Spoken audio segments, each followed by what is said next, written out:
citizen, I'm single, I'm 72 years old. What are you going to do to help the single people, people on fixed incomes? Do you have any plan for that? Well, let me kick off by something I said and then turn over to Jim. A fixed income, the biggest danger to your livelihood, the biggest danger is inflation.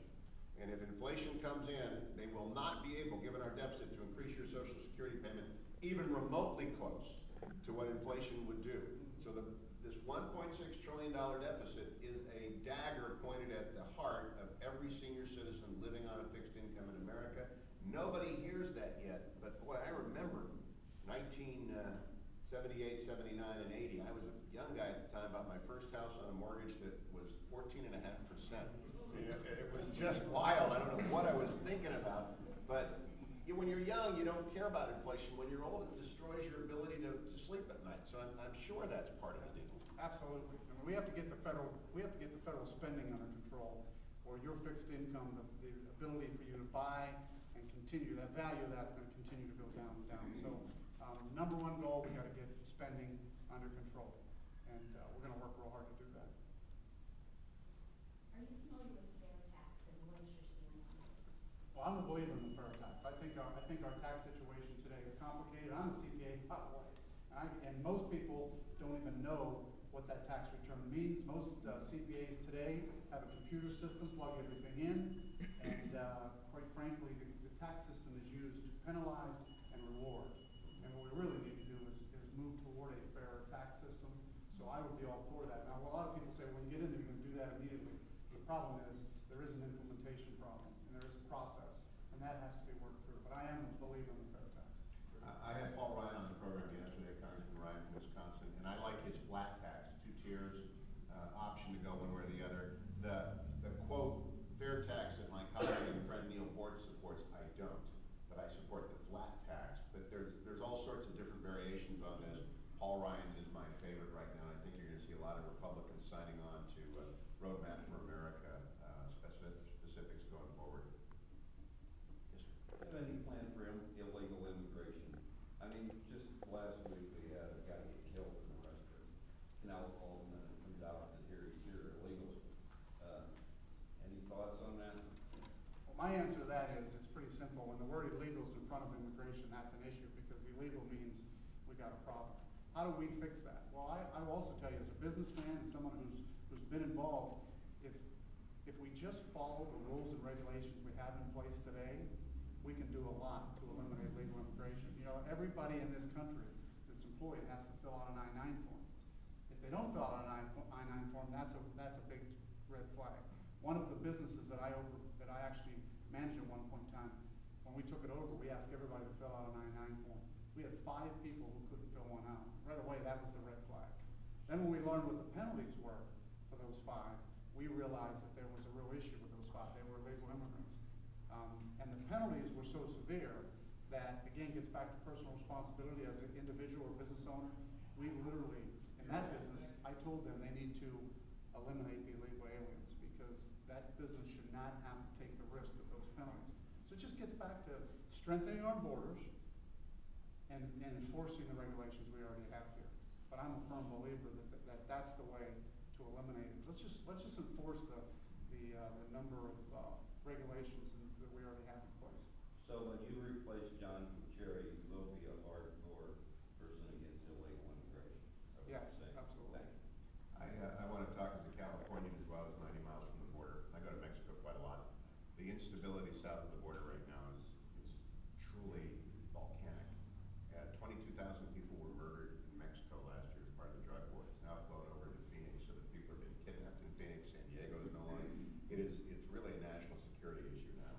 I have my personal approach is I have no problem with the regularization of some people who have been here for 20 years, 25 years, who missed the first Reagan amnesty. But we really have a major problem on our hands. It's a national security issue. And next Monday, unfortunately, Lindsey Graham is going to introduce a cap and tax bill, and right behind it will come the immigration bill. And we're going to have a long summer. But it'll be interesting to ask Mr. Bosheri that, because the Democrats are going to make this the only way they can turn this thing around. They're going to introduce an amnesty bill this summer in an attempt to divide a united conservative and Republican party, and we can't fall for it again. We can't bang our head against the wall and allow ourselves to be divided, because no Republican Congress will produce the sort of bill that a Democratic Congress is going to produce on immigration. Spending cuts.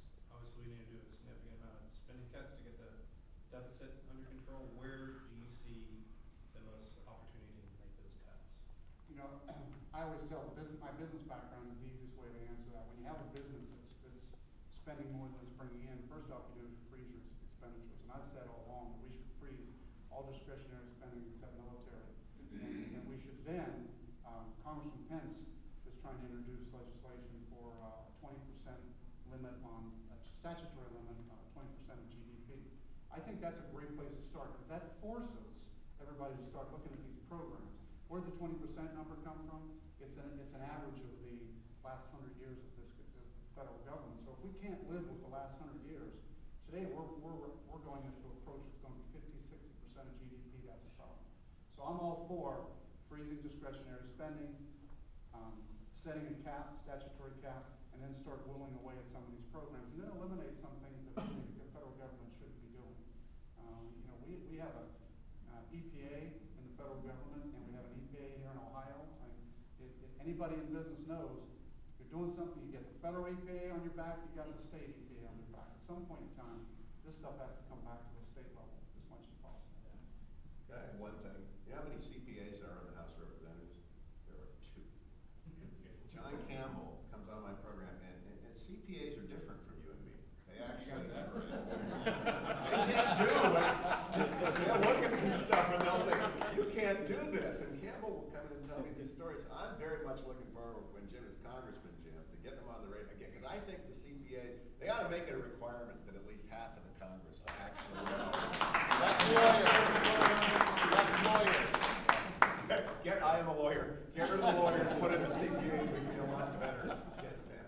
It sounds like this value-added tax is a true, it could be a reality. Like today they were talking and everybody's backpedaling now.